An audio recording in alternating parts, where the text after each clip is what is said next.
મિલકત સંબંધી ગુનાઓ અટકાવવા માટે શહેર પોલીસ દ્વારા જુદા જુદા પ્રકારના એક્ટિવિટીઝ આપણે કરવામાં આવે છે. આના ભાગરૂપે તમે જાણતા હશો કે આપણે જે હેબિચ્યુઅલ ઓફેન્ડર છે, વારંવાર ગુના કરતા હોય છે, એવા અપરાધીઓના હિસ્ટ્રી શીટની જાળવણી કરીએ છીએ. કેટલાક પ્રકારના મોડસ ઓપરેન્ડી સાથે ગુના આચરનાર આરોપીઓની આપણે મોડસ ઓપરેન્ડી સાથેની વિગતોની એક MCR કાર્ડ ની જાળવણી કરવામાં આવે છે. સાથે સાથે શહેરમાં એવા પ્રવૃત્તિ ઉપર અંકુશ રાખવા માટે તમે જાણો છો કે રાત દિવસની પેટ્રોલિંગ, કેટલાક સંવેદનશીલ વિસ્તારોમાં આપણા પોલીસની હાજરી અને વખતો વખત આ પ્રકારના જાણીતા ગુનેગારોના હાજરી અને પ્રવૃત્તિ અંગે ચકાસણી કરવામાં આવે છે. અને વધુ સુદૃઢ કરવાના ઈરાદેથી ગયા વર્ષે માર્ચ 2023થી આપણે એક મેન્ટર પ્રોજેક્ટનું શરૂઆત કરવામાં આવેલ છે. આના ભાગરૂપે દરેક શહેર જિલ્લામાં રહેતા આવા જાણીતા ગુનેગારોની એક યાદી તૈયાર કરીને દરેક અપરાધીને એક્ટિવિટીને મોનિટર કરવા માટે એક ASI અથવા હેડ કોન્સ્ટેબલ અથવા કોન્સ્ટેબલને નિયુક્તિ કરવામાં આવે છે.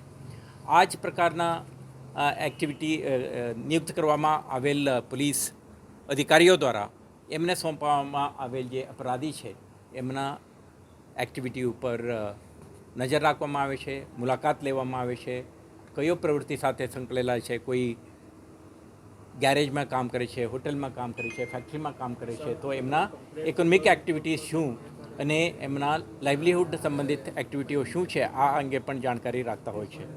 સાથે સાથે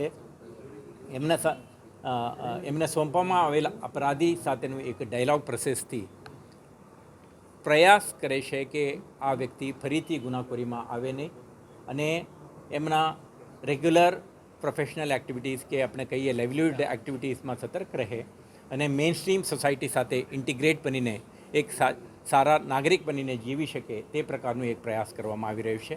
આના ભાગરૂપે વડોદરા શહેરમાં લગભગ 613 જેટલા આરોપીઓને આપણે આ રીતે આપણે મોનિટરિંગ કરીએ છીએ અને અત્યાર સુધી 90% લોકો આપણા નજર હેઠળ છે અને લગભગ 6 આરોપીઓ એવા નીકળેલા છે જેમાં આજની તારીખે જીવતા નથી, એટલે આપણે વેરિફિકેશન દરમિયાન આવા પ્રકારના વિગતો પણ બહાર આવે છે.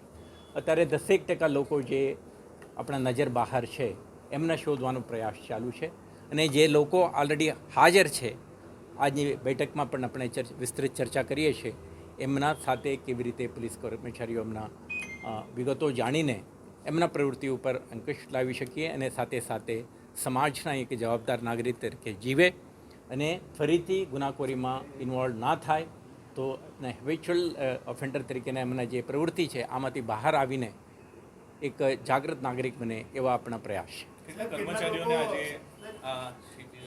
આ શિબિરમાં આજે તમે જોઈ શકશો 4 ઝોનના DCPO છે, સંબંધિત સબ ડિવિઝનના ACPO છે, થાણા અમલદારો છે અને કોન્સ્ટેબલ હેડ કોન્સ્ટેબલ ASI છે.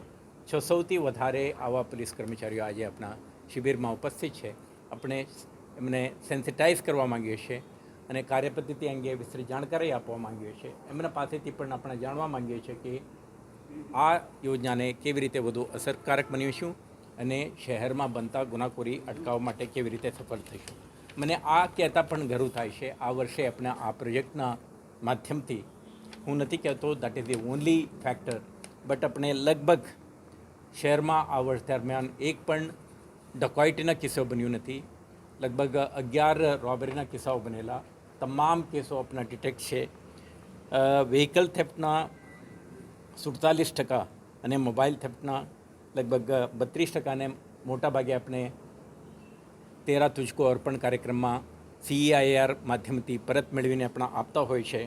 ચેઇન સ્નેચિંગ જેવા અપરાધોમાં 83% કેસોને આપણા શોધી કાઢવામાં સફળતા મળી છે. તમે દરરોજ જોતા હશો ક્યારે પણ આ પ્રકારના બનાવ બને 2-3 દિવસની અંદર જ આપણે આરોપીઓને પકડી પાડવામાં સફળતા મેળવેલ છીએ. એ જ રીતે દિવસ દરમિયાન બનતા હાઉસ બ્રેકિંગમાં 71% અને હાઉસ બ્રેકિંગ જે રાતમાં બને છે આમાં પણ 47%. આવા ઓફેન્સીસમાં લગભગ 30% ડિટેક્શન હોય તો સારું ગણવામાં આવે છે, પરંતુ આપણા 83% જેટલું ચેઇન સ્નેચિંગના કેસોમાં સફળતા મળી છે. કારણ 2-3 છે. એક શહેર પોલીસની સતર્કતા, બીજું સીસીટીવી કેમેરા અને અન્ય માધ્યમથી જે ટેકનોલોજીના મદદથી આપણે જે મહેનત કરીએ છીએ એના સફળતા. અને ત્રીજું આ મેન્ટર પ્રોજેક્ટ અંતર્ગત જે કંઈ આરોપીઓ ઉપર પોલીસ કર્મચારીઓને નિયુક્ત કરેલ છે, આ પોલીસ કર્મચારી દરેક આરોપી બાબતે સંપૂર્ણ વિગત જાણે છે, એમના ચહેરાથી ઓળખે છે, એમના પ્રવૃત્તિ ઉપર એમના નજર હોય છે, જેથી કરીને એમને લોકેટ કરવાનું અને આવા ઓફેન્સીસ બને ત્યારે એમને ઇફેક્ટિવ રિસ્પોન્સ કરીને અટક કરવાનું શક્ય બને છે. તો આવતા દિવસોમાં આપણે વધુ સતર્ક બનીને આવા ગુનાઓ બનતા અટકાવીશું અને જે અપરાધીઓ છે એમને મેઇનસ્ટ્રીમ કરીને ગુનાખોરીમાં સંડોવતા અટકાવીશું. સાહેબ, કેટલાક લોકો એવા પણ છે આજે પણ કે આ બધી ઘટનાઓ બની રહી છે, પોલીસની જે નજર છે આ મેન્ટર પ્રોજેક્ટ હેઠળ છે અને વિસ્તારના નાગરિકોને ડરાવી રહ્યા છે, તો નાગરિકોને પોલીસ કમિશનર વતી શું અપીલ કરશો આપ? તમારા પોલીસના અધિકારીઓને શું કહેશો? આવા લોકો સામે કયા પ્રકારની ચેઇન સ્નેચિંગ જેવા કિસ્સાઓ બને તો કેટલાક વખતે એવું એક સિગ્નલ જાય છે કે દિવસમાં આ પ્રકારની એક ઘટના બની છે, પરંતુ ગણતરીના કલાકોમાં પોલીસ સક્રિય બનીને એવા ગુનાઓ શોધવામાં આપણે સફળતા મેળવી છે. 2-3 આમાંથી નીકળે છે. એક, effectiveness of sum of this system. આપણે પ્રયાસ પ્રિવેન્શન માટેનું છે, પરંતુ બનેલ ઘટનાઓને શોધી કાઢવા માટેનું પણ આપણા રીડબલ્ડ એફર્ટ સાથે આપણે કરીએ છીએ, એટલે આપણને સફળતા મળે છે. તો નગરજનોને આપણે એટલું જ કહેવું છે કે શહેર પોલીસ સતર્ક છે, વિજિલન્ટ છે અને આવા પ્રવૃત્તિ ઉપર અંકુશ લાવવા માટે જુદા જુદા પ્રયોગો કરીને આપણા સફળતા મેળવવાની પ્રયાસ કરી રહ્યા છે. આપનો સાથ સહકાર રહે તો ગુનાખોરી બનતા અટકાવવા, બનેલ ગુનાખોરીને શોધી કાઢવામાં આપને સફળતા મળશે. આભાર.